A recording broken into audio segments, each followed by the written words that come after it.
Tonight, leaders from a Seattle preschool are demanding accountability from the city for what's happening at a nearby homeless encampment. There have been shootings, stabbings, and burglaries linked to those camps, and now trash has been thrown into the preschool's playground. Today, the school's director tells KOMO's Jeremy Harris that the city and county homelessness authority are failing their kids. Jeremy is live in the Mount Baker neighborhood tonight. So, Jeremy, how is the city responding to this?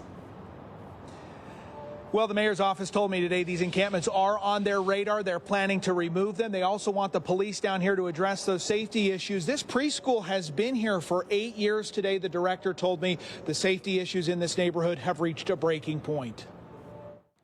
Phua Mai needs help. Gloria Hodge runs the Phua Mai Bilingual Preschool in the Mount Baker neighborhood. And we deserve better. Our community deserves better. And the kids deserve better. Yes, they do. The school is within a block of this sanctioned tent camp and several illegal encampments with a history of violence, including a stabbing last week, 2 homicides, and Gloria says harassment of parents and kids at the school. You're confident these problems are coming as a result of the encampments? Yes. This isn't all one camp, though. This is all split up. Timothy Emerson is an outreach worker with We Heart Seattle. He's been helping people in this camp to get into detox and housing. Now he's helping some of them move out of the area. Neighbors were just kind of starting to get tired with it and asked if there was anything we could do to help. What are your thoughts of knowing what's been going on in these camps, that there's a preschool right there? Well, you know, the use of fentanyl, methamphetamines and stuff is a mind-altering thing. And I definitely wouldn't want it near my child's preschool. The school sent this letter to city leaders this week, calling out what they describe as woeful inaction to deal with the safety issues. And in your view, in the last few weeks and months, this area has really slipped back. Yes. It's heartbreaking to see the damage throughout our community, the constant graffiti, vacant buildings, the vandalism. It's sad, but we have hope.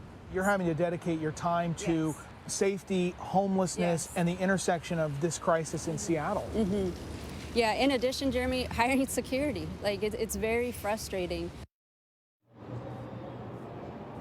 The city says they should see action on those encampments sometime in the next month. As for the preschool, they say they are expecting a response from the city to their letter. They say if they do not see an improvement, they are talking about what next steps they'll be taking, and we will for sure be following up on this story. Reporting live in the Mount Baker neighborhood, Jeremy Harris, KOMO News.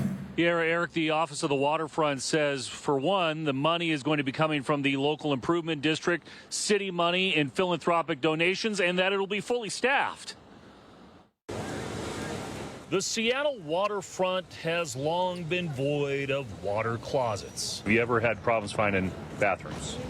Yes. But Seattleites Laura Pope and Rachel Shreve question whether the need for a latrine should be a top priority. It's needed, but it just seems like a lot of money. The city of Seattle announced it will spend $1.8 million to build 6 bathroom stalls near Pier 58 as part of the new waterfront park. Why so expensive? That's a philosophical question, Chris. We went out for a public bid and a public process for the design. We had multiple bidders and all of the bids were very close. This is what the market is telling us a project of this type costs these days. Jessica Murphy with Seattle's Office of the Waterfront says these bathrooms will be different than Ballard's Lone Lou or the porta potty problems of the past. The city got into the solo toilet game 20 years ago when it dumped $5 million into 5 self-cleaning stations. But after they became a hot spot for drugs and prostitution, the costly commodes were sold off by the city on eBay a few years later for pennies on the dollar. How do you make sure that you don't have the same problem you had 20 years ago? Yeah, it's a fair question. This is going to be a staffed public restroom during park opening hours. So to maintain that safety and security, and they will be locked during non-park operating hours, and there is 24-hour-a-day security on the waterfront.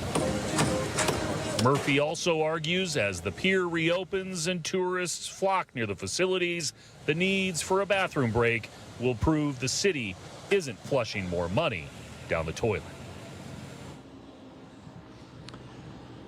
Those toilets are expected to open to the public later this year, and the rest of the 20-acre waterfront redevelopment is scheduled to open in 2025. But that's the story for now. Live on the Seattle waterfront, I'm Chris Daniels, KOMO News. Well, for starters, Mary, this back here is going to be a no drugs, no alcohol operation, and it's going to emphasize helping families with children.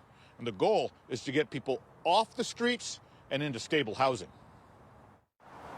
Homelessness may not be as visible in Bellevue compared to other cities, but it is a key issue its leaders are working hard to address. And the next step is a safe lot for homeless people living in cars. We are extremely excited to have gotten to this point where we found a provider.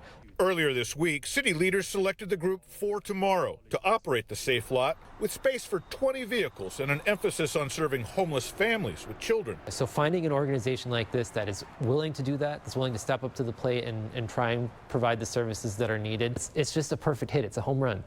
The move is welcomed by neighbors near the Factoria Mall who have seen their street overrun by people living in their vehicles in the past. The streets were consistently lined up. There was garbage on the streets on both sides. Most parents would walk their kids to a bus stop because they were worried. The safe lot will include more than just space to park overnight.